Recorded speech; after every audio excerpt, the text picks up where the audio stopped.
कार्यकारिणी की बैठक संपन्न में आया। इसके तुरंत एक विषय मैं जरूर जोड़ूंगी, चुनाव से संबंधित बंगाल के वायलेंस के ऊपर पूरे पार्टी ने इसको पुरजोर खंडन किया है और ये भी कटिबद्ध है पार्टी कि हर एक बंगाल के कार्यकर्ता के साथ हम रहेंगे और उनको जुडिशरी के द्वारा ड्यूल प्रोसेस ऑफ लॉ के द्वारा उनको उनके justice दिलवाएंगे। So we will fight it out in the court. We will be in support of every worker of the party in Bengal. In his speech also, party के अध्यक्ष जी Nadda ji had very clearly explained what kind of and what level of violence, not even leaving women, the violence, political violence which has happened, on which every speaker and also the political resolution has come out strongly saying we shall stand by every worker of the party, we shall seek justice through the court. There is a specific mention of we shall ensure victory आने वाले चुनाव में, राज्य स्तर के चुनाव में, resolution of victory in the upcoming elections finds a specific place.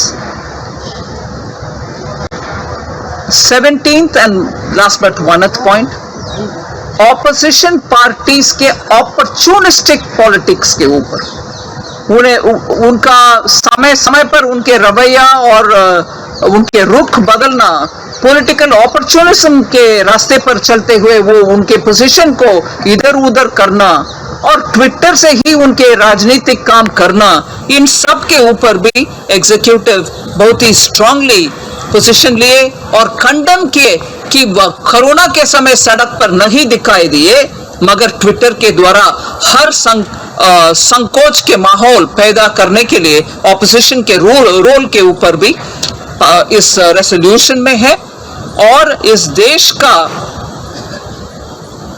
जब प्रधानमंत्री जी इतना मेहनत करके इस देश का छवि को और इस देश के लिए अंदर हमारे देश में ही ट्रस्ट बिल्डअप करने के लिए मेहनत कर रहे हैं, उसको लगातार वीकन करने के लिए ही ऑपोजिशन काम कर रहा है, ये भी स्पष्ट हमारे प्रस्ताव में आया है। आखिरी पॉइंट आजादी के अमृतोत्सव के ऊपर, और इसमें एक और विषय जोड़ना भी है जो प्रस्ताव में है, आत्मनिर्भर पॉलिसी और पैकेज जो प्रधानमंत्री जी अनाउंस। नमस्कार मित्रों, आप सभी को दीपावली के शुभ अभिनंदन। कोरोना की वैश्विक त्रासदी हम सभी को पिछले लगभग 2 साल से घेर के रखा। विश्व के कोई देश नहीं था उस त्रासदी में ग्रसित नहीं था। सरकार हो या समाज हो, अर्थनीति हो या राजनीतिक पार्टियों की कामकाज हो, सब चुनौती में रहे, सब अपने अपने कामों को रीडिफाइन करना कोशिश किए। इसी के कारण एक लंबे अंतराल के बाद, लगभग 1.5 साल के बाद, भारतीय जनता पार्टी की राष्ट्रीय कार्य समिति, जो हमारी पार्टी की एक महत्वपूर्ण इंस्टीट्यूशन है, एक प्रकार से आप लोग उसको देखते आए हैं, आज पहली बार पोस्ट कोरोना फेज में, कोरोना के उपरांत, हम प्रत्यक्ष 36 संगठनात्मक इकाई, स्टेट और यूनियन टेरिटरी यूनिट के साथ लगभग हमारी 346 मेंबर है। कार्य समिति थोड़ी देर पहले माननीय प्रधानमंत्री नरेंद्र मोदी जी के हाथ में, राष्ट्रीय अध्यक्ष जी की अगुवाई में उद्घाटित हुई। टेक्नोलॉजी के प्लेटफॉर्म पे इस बार एक पार्टी ने एक अनोखा पहल की है, सारे पार्टिसिपेंट की डिजिटल रजिस्ट्रेशन हुई है। सबने माननीय प्रधानमंत्री समेत बाकी सभी प्रतिनिधियों ने अपने डिजिटल हस्ताक्षर को करते हुए रजिस्ट्रेशन किए हैं। उस रजिस्ट्रेशन के क्यूमुलेटिव नंबर भी हम लोगों के सामने आई। लगभग 342 तक सदस्य सारे इकाइयों के साथ उपस्थित है। विशेष आपके सामने उल्लेख करने के लिए मैं 2 विषय कहूं। जैसे हमने टेक्ना, हमारी देश में mask, PP kit, medicine, oxygen की किल्लत हमारे देश में अमूमन 1900 से 1000 metric ton medical liquid oxygen की खपत होती थी।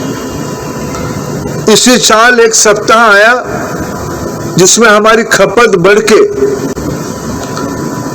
9000 मीट्रिक टन तक पहुंची। प्रधानमंत्री जी ने और भारत सरकार ने कोई कसर नहीं छोड़ा। मेडिकल ऑक्सीजन अमूमन देश की उत्तर इलाका में नहीं बनते हैं। औद्योगिक इलाका पूर्वी भारत में और पश्चिम भारत में बनता है। लॉजिस्टिक की व्यवस्था नहीं थी। रोड, रेल, आकाश मार्ग, जल पथ, सारे माध्यमों को उपयोग करते हुए देश के अंदर, देश के बाहर अनेक ऐसे अनोखा पहल करके मित्रों 2000 जनवरी में पहला कोरोना की टेस्ट पॉजिटिव भारत में हुई। विश्व में उसकी कोई अनुभव नहीं था। उसकी निदान कैसे होगा उसको किसी को कल्पना ही नहीं थी। लेकिन 9 महीने के अंदर अप्रैल महीना में 2000 अप्रैल महीने में प्रधानमंत्री जी वैक्सीनेशन के लिए टास्क फोर्स बनाते हैं। स्वयं उस लैबोरेटरीज को पहुंचते हैं, वैज्ञानिकों की हौसला बढ़ाते हैं, प्रोत्साहित करते हैं। उसकी सुखद परिणाम आज देश 100 करोड़ से ज्यादा वैक्सीनेशन पूरा कर चुका है। आबादी की 30% से ज्यादा लोग डबल वैक्सीनेशन ले चुके हैं। WHO जैसे संगठन भारत बायोटेक द्वारा निर्मित कोवैक्सीन को मान्यता दे चुका है। यह सब भारतीय